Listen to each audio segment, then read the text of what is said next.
कैसर अहमद शेख साहब, सर मरियम नवाज के उसी बयान की जानिब आते हैं। सर कश्मीर को मोदी की झोली में फेंकने का इल्ज़ाम आयद किया है। सर मोदी किसकी सालगिरह का केक खाने के लिए आया था? अफगान पार्लियामेंट का वो जो भारतीय पैसों से तामीर हुई थी, नरेंद्र मोदी उसका इफ्तिताह करके वहाँ एक पाकिस्तान मुखालिफ तकरीर दाग करके किसकी सालगिरह का केक खाने के लिए आया था, जो उसको बाकायदा VVIP प्रोटोकॉल दिया गया था। जाते हुए उसकी वालदा के लिए शॉल्स रवाना की गई थी, आमों की पेटियाँ रखवाई गई थी।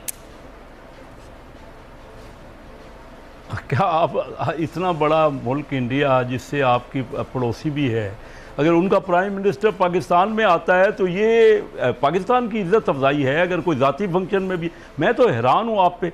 आज मोदी साहब हमारे प्राइम मिनिस्टर का टेलीफोन अटेंड नहीं करते, तब आप नाराज़ हैं। और अगर वो prime minister all the way एक ज़ाती फंक्शन पे भी आए, कभी भी आपके कोई भी आप हमारी जो रस्म रिवाज है सब कॉन्टिनेंट की, अगर किसी के कोई फंक्शन में या किसी के यहाँ, तो इज़्ज़त उसको दी जाती है ना। मुझे तो हैरानी है आपकी बात पे। इसमें कोशिश की गई कि बैठ के मसाइल का क्या बैठे बगैर कभी कोई किसी मुल्क का मसला हल हो सकता है। ये बात आप मुझे बताइए कि आप मीटिंग नहीं करेंगे, शायद आपको हैरानी जुज़वी तौर पर दुरुस्त हो रही है। मैं पूरा सवाल दागे देता हूँ। सजन जिंदाल जैसा जो है एक आदमी उस वफ्द में उनके साथ आया था, अगर आपको याद हो। सजन जिंदाल को मरी की पहाड़ियों पर लेकर के और राजो न्याज हो रहे थे। सर मेरा ख्याल है अब शायद आप समझ पाएंगे कि मैं क्या पूछना चाह रहा था। नहीं, मुझे नूरुल आरफीन वाकई आपके सवाल की, क्योंकि ये खामखा के प्रोपेगेंडे हैं। अगर प्राइम मिनिस्टर साहब को इतना भी नहीं बातचीत किसी से, दूसरे प्राइम मिनिस्टर अपने यानी पड़ोसी मुल्क जो कि अनफॉर्चुनेटली आपसे उसकी मुखासमत है, आपकी उनकी एक दुश्मनी हो गई है, तो मामला तो तभी हल होंगे ना जब आप आपस में बैठेंगे। या कोई और हल मुझे बता दीजिए, और क्या तरीका है? या किसी मुसलमान मुल्क को डालेंगे बीच में, और या अमेरिका को बीच में डालेंगे। तो जो कुछ करें आप उससे सबसे नाराज़ हैं। ना खुद मिलें, ना अमेरिका की कोई हम कहें कि वो समझौता करा दे, या चाइना करा दे, या कोई मुसलमान ममालिक करा दे। तो मुझे कोई तरीका बता दें ना। आज 74 साल तो हो गए पाकिस्तान को बने हुए, और हम कश्मीर का मसला हल करना चाहते हैं। मैं हैरान हूँ कि आप अगर यही करते रहेंगे, एक दूसरे का मजाक ही उड़ाते रहेंगे, यानी प्राइम मिनिस्टर लेवल तक अगर वो हमारे मुल्क में आ गए और हमारी उन्होंने इज़्ज़त अफजाई की, पर्सनल फंक्शन पे आए, उसके बावजूद आप कह रहे हैं चलो नहीं आए तो अब बता दीजिए, अब बात करके देख लीजिए। टेलीफोन तो उठाते नहीं है हमारे प्राइम मिनिस्टर साहब का। और ख़ुद प्राइम मिनिस्टर साहब ने कहा था कि अगर मोदी बन गए मैं उनके साथ हूँ इलेक्शन में। ये रिकॉर्ड की बात है कि अगर वो इलेक्शन जीत गए तो कश्मीर का मसला हल हो जाएगा। उसके बाद वो जाके अमेरिका में जाके सालसी की बात करते रहे। फिर क्या ये हुकूमत, और यहाँ आके सारे का सारा ये हो गया कि जम हो गया, उन्होंने अनेक्स कर लिया और कोई उनको शर्मिंदगी भी नहीं है। हम तो यही कह रहे हैं, देखिए आज मैंने असम्बली में भी कहा, अगर हम बिज़नेस नहीं करते इंडिया से, कारोबार नहीं करते, तो हमारा नुकसान हो रहा है। हम वो चीज़ें, वो इंडिया की चीज़ें दुबई की मार्फत या ईरान की मार्फत हम ले रहे हैं स्मगल होके, वो महंगी ख़रीद रहे हैं। वही अद्वियात, वही सब्जियां आज ख़रीद रहे हैं। आपने अपना हर चीज़ बंद कर दी इंडिया, क्योंकि ज़्यादा इंडिया एक्सपोर्ट करता है, हमारी एक्सपोर्ट कम है।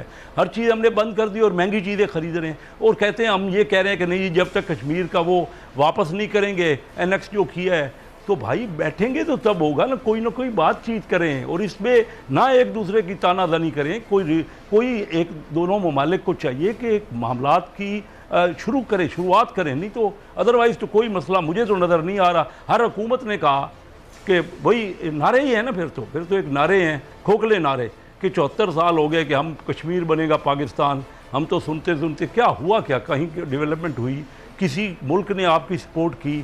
तो देखिए नूरुल आरफीन, आप तो इतने सीजनड एंकर हैं, आपको तो ये बात इस तरह करनी चाहिए कि मसाइल का हल किस तरह निकले। चलो तनकीद करना बड़ा आसान है, आप कर लें, जितनी मर्जी तनकीद कर लें, हर एक पे कर लें।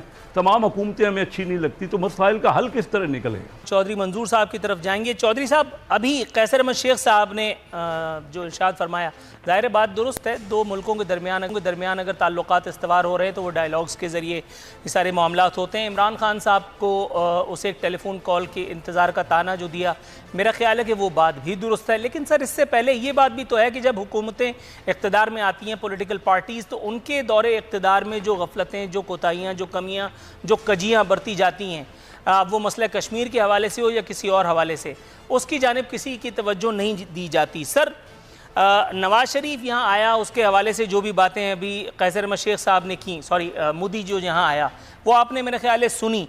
लेकिन सर मोदी की तकरीब हलफ बर्दारी में जिस चाव के साथ और जिस ठस्से के साथ मियाँ साहब भी गए थे, जिस उम्मीद और जिस तवक्को पर, आपको लगता है कि वो एक आरजू, वो एक उम्मीद भी उनकी पूरी हुई थी? देखिए, एक बुनियादी बात होती है, आप किसी पार्टी के बारे में, किसी मुल्क के बारे में, किसी शख्सियत के बारे में आप एक पर्सपेक्टिव बनाते हैं पॉलिटिक्स के अंदर।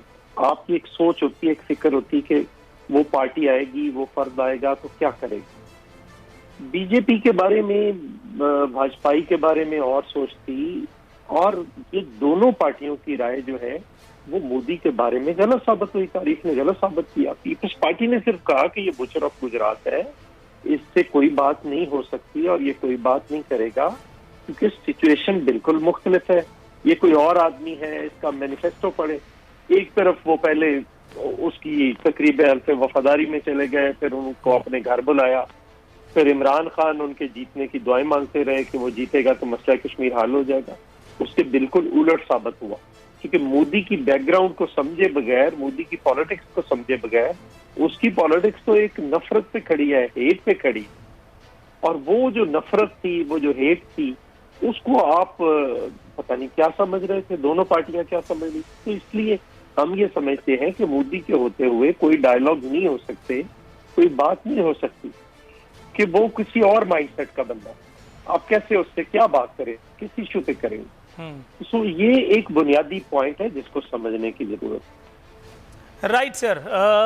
महमूद मौलवी साहब, सर अब उसी तकरीर की जानिब में आपको दोबारा लिए चलता हूँ। चौधरी मंजूर साहब ने कहा कि मोदी की पॉलिटिक्स जो है वो नफरत की पॉलिटिक्स है।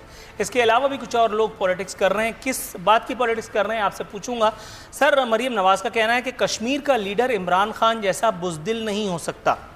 सर, इमरान खान साहब के बारे में जो भी उन्होंने फरमाया उसको तो आप या तो इस्तरदाद फरमा दीजिए या उसकी तौसीक़ फरमा दीजिए, लेकिन मैं पूछना चाह रहा था कि ये मोहब्बत की सियासत है जो मरीम नवाज़ वहाँ आज़ाद कश्मीर में फरमा रही थी। देखिए, मैं आपको ये कहूँगा कि मरीम नवाज़ ने कहा कि इमरान खान जैसा बुज़दिल, मेरे ख्याल से ये तो वक्त ने बता दिया। जो आदमी अमेरिका को जवाब दे सकता है तो उसकी हिम्मत और बुज़दिली का जो फ़ैसला है वो अवाम कर चुकी है। देखिए, आज तक अमेरिका के आँख में आँख डाल के कोई बात नहीं कर सकता था। इन्होंने ओपनली उनको टक्के से जवाब दे दिया और दुनिया ने देखा। हर शो में लोग पूछते थे कि जी मुआहिदा हो गया, ये हो गया, तो कुछ भी, सब दूध का दूध पानी का पानी सामने आ गया। तो ये मेरे ख्याल से देखें ना, ये जो अभी बात करना यही होगा ना कि स्लोगन्स हैं जो वो अपनी पॉपुलैरिटी के लिए कुछ ना कुछ तो उनको बोलना है ना वहाँ पे। वो अपने जलसे को कायम दायम रखने के लिए वो अगर वो तनकीद नहीं करेगी इमरान खान के ऊपर तो वो बात क्या करेंगी। उनके पास मवाद नहीं है बात करने को। जिसके पास मवाद नहीं होता है बात करने को तो वो दूसरों पे तनकीद करके और वो उसको हाईलाइट कर रहा है। अपना दे ना, उसके जवाब देंगे क्या है, क्योंकि वो ये तो नहीं कह सकती कि नवाज शरीफ साहब ने बहुत अच्छा कर लिया और हमारे दौर में ही हुआ। तो वो तनकीद करने के वो बुज़दिल है। देखिए, दूसरे को